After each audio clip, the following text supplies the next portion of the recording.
What's up, everyone? This is Mark from AMT Motorsport, and today I'm excited to introduce our new Switchblade jacking pucks for all C5 through C8 Corvettes. First of all, what is a jacking puck? Well, these things go underneath the frame of your Corvette so that you can change tires really easily, get it in a shop, not have it fall off the lift, protect your frame, and look good while doing it. So the things that make ours a little bit different than everything else on the market.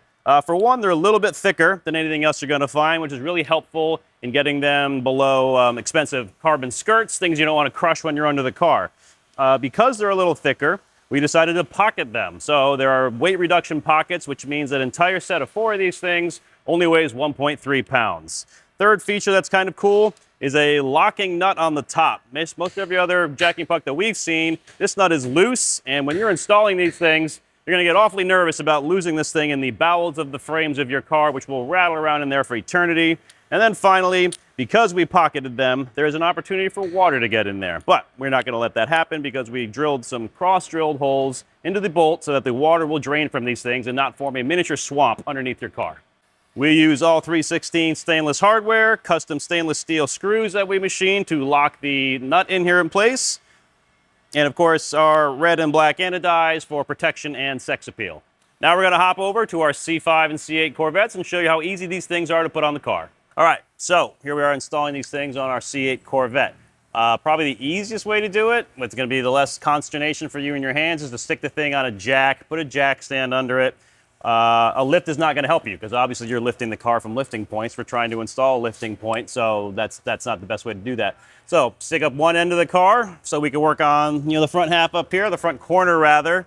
Like I said, jack is up, jack stand is under there. So I'm going to quickly show you how to install these things. It couldn't be much easier.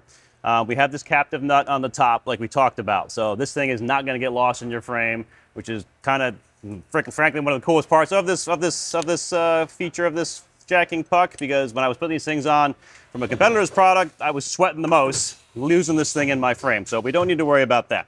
But we're just going to simply get under the car. Riley's going to try and hop under here and see if he can get some footage of this. So this goes in your frame slot, chunk, and then twists. And it's going to lock down on that feature that we have machined there. So you are going to need to twist that down so it sits in the frame slot. So simply I'm going to pop up in there. I'm going to twist the screw if I can so that it's sitting down on that little square machine.